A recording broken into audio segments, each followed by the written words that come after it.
Hey everyone, Priyadarshini this side और आप सभी को स्वागत है मेरे चैनल कैमोलर।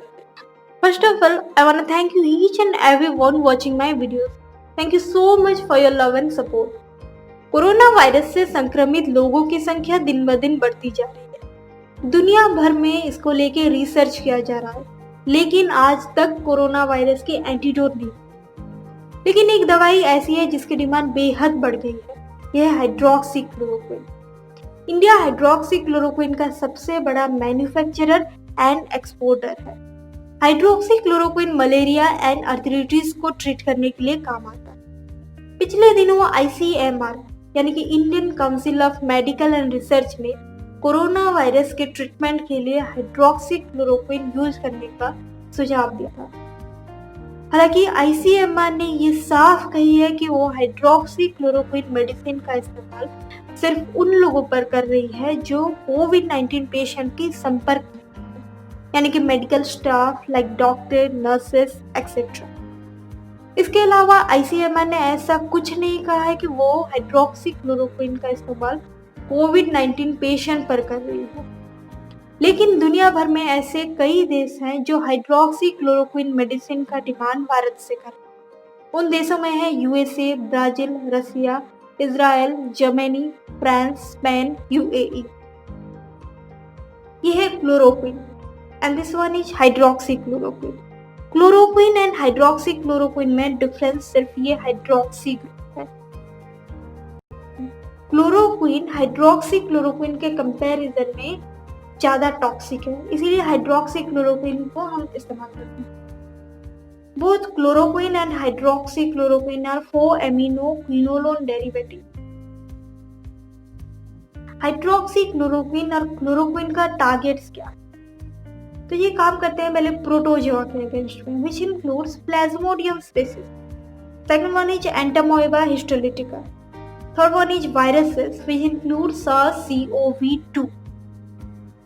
तो हाइड्रोक्सीक्लोरोक्विन और क्लोरोक्विन का इस्तेमाल पहले रूमाटॉइड आर्थराइटिस और मलेरिया के खिलाफ किया जाता था, लेकिन अब हम देखेंगे ये मेडिसिन कैसे कोरोना वायरस के खिलाफ काम करता है। Mechanism of action of hydroxychloroquine और chloroquine against SARS-CoV-2 virus. So antiviral properties of chloroquine or hydroxychloroquine against SARS-CoV-2। इसको हम 3 हेडिंग्स में देखेंगे। First one is it alkalinizes lysosomal pH. Second is it acts as zinc ionophore. Third is it binds to sialic acid. तो first one is it alkalinizes lysosomal pH। तो ये हमारा type 2 pneumocyte cell जिसको कि corona virus affect करता है, ये lungs की एल्वियोली में प्रेजेंट होता है। तो ये हमारा होस्ट सेल में और भी कई सारे सेल ऑर्गेनेल्स होते हैं, जैसे कि endoplasmic reticulum, mitochondria, nucleolus etcetera, nucleus etcetera. तो ये हमारा लाइसोसोम जो कि एक एसिडिफाइड सेल ऑर्गेनेल है, which is responsible for recycling of nutrients and other waste product.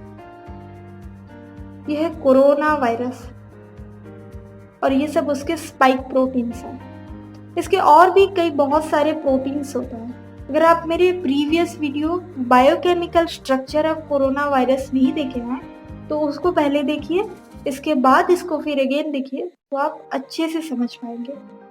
तो ये कोरोना वायरस का single stranded positive sense RNA। तो जब आपको तो पता है वायरस अपने स्पाइक प्रोटीन और S प्रोटीन के जरिए से होस्ट सेल के ACE2 रिसेप्टर के साथ बाइंड होता है।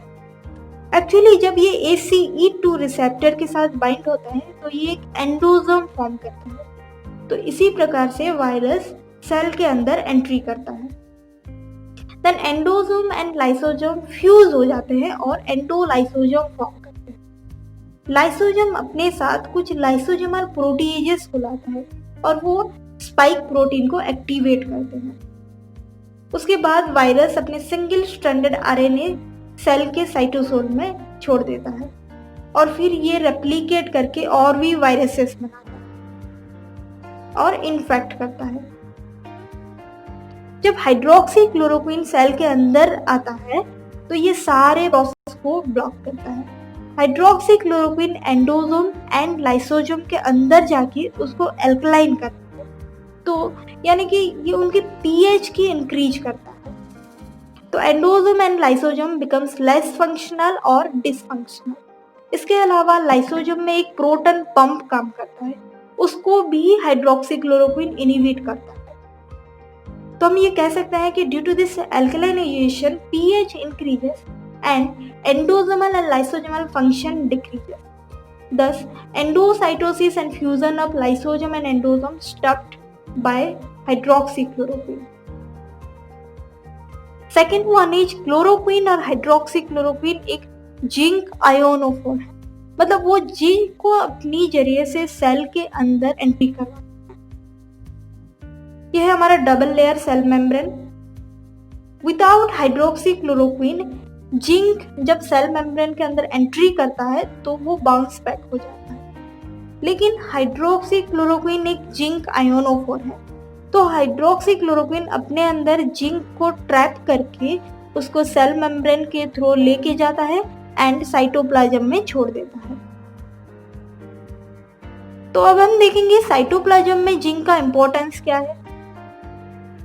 ये तो हमने देखा कैसे कोरोना वायरस अपने एस प्रोटीन और स्पाइक प्रोटीन के सहारे सेल के अंदर जाता है और इवेंचुअली अपने आरएनए को रिलीज करता है साइटोप्लाज्म में ही। तो आरएनए फर्दर क्या करता है, यह वही होस्ट सेल और यह है कोरोना वायरस की single stranded positive sense RNA. Host cell सोचता है कि ये उसका खुद का आरएनए है एंड इसको भी ट्रांसलेट करना है। तो होस्ट सेल के राइबोसोम उस आरएनए का जेनोमिक कोड यूज करके आरडीआरपी यानी कि RNA dependent RNA polymerase protein synthesis करता है।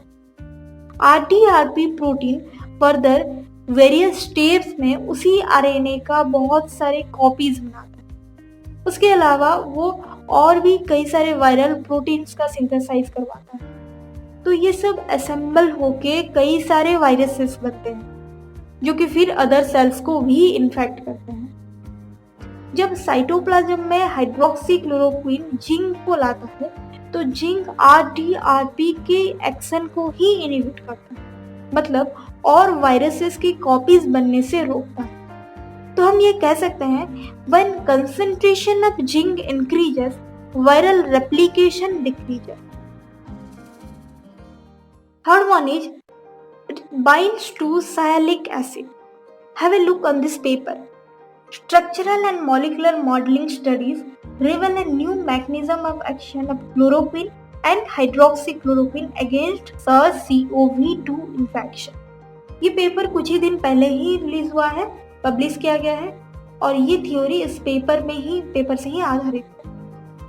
यह है host cell and this is the cell membrane और हमें तो पता है ये ACE2 रिसेप्टर है। सेल मेम्ब्रेन के ऊपर ACE2 रिसेप्टर के पास ही कुछ होता है जिसको कि सायालिक एसिड कहा जाता है।